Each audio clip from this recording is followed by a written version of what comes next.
8-ші сынып, 4-ші тоқсан, 1-ші БЖБ көбею, өсу және даму бөлімі бойынша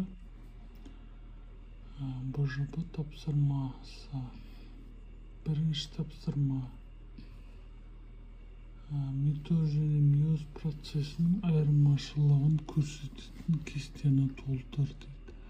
Яғни жасушаға тән сомалық митозда, миозда, жыныста еншілес жасушалар саны 2 митозда, миозда 4. Еншілес жасушаларда хромосомалардың жиынтығы диплоидта, митозда, миозда гаплоидта. Маңызы. Митоздың маңызы организмнің өсуі, ұлпалардың регенерациясы. Енді миоздікі жыныстық көбею негізі. Екінші тапсырма. Ағза мен оның көбею тәсілдерін сәйкестендір дейді. Бірінші, тұщы су гидрасы бізде бүршіктену. Екінші, кәдімгі амеба.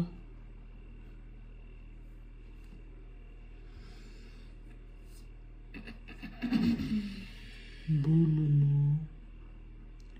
Үшінші, Сурия жолбарысы да болады екен, ұрықтану. Одан кейін 4-ші жалпы құрттар. Бөлшектену процесі жүреді. 5-ші аққұмырсқалар.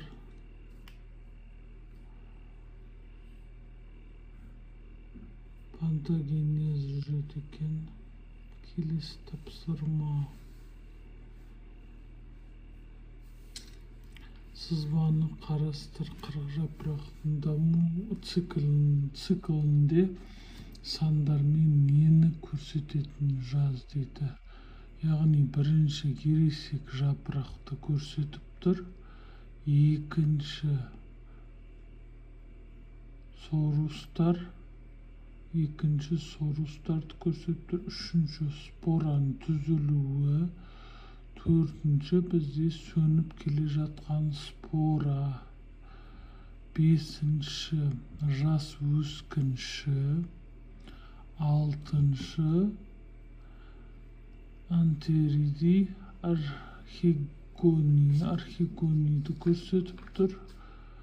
7-ші ересек өскіншені көрсетіп тұр. Одан кейін 8-ші өніп жатқан өсімдікті көрсетіп тұр. Түсінікті ме? Келесі 4-ші тапсырма.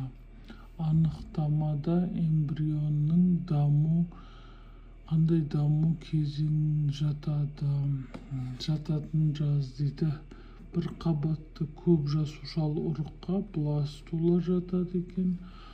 Ұрықтанған жұмыртқа жасушасы зигота. Ұрықтанған жұмыртқа жасушасының белсенді түрде митоз жолымен бөліну, бөлшектену. Эмбриогенез мүшелерінің түзілу үрдісі. Органогенез ұрық дамуының екінші сатысы гаструла. Келесі тапсырма Б. Яғни бұл 4-тің Б-сы. Терминдерді, нөмірлейтін сандарды пайдаланып, бұл кезеңдер қандай ретпен жүретінін көрсетті.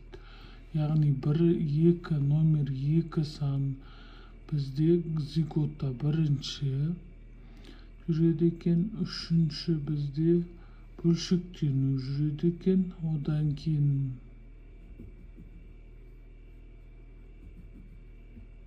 жоқ. 1-ші зигота жүреді екен. 2-ші бөлшектену жүреді. Одан кейін 3-ші бластула жүреді. одан кейін 5-ші гаструла, одан кейін органогенез жүреді екен. Келесі тапсырма. Осымен 4 тапсырманы аяқтадық.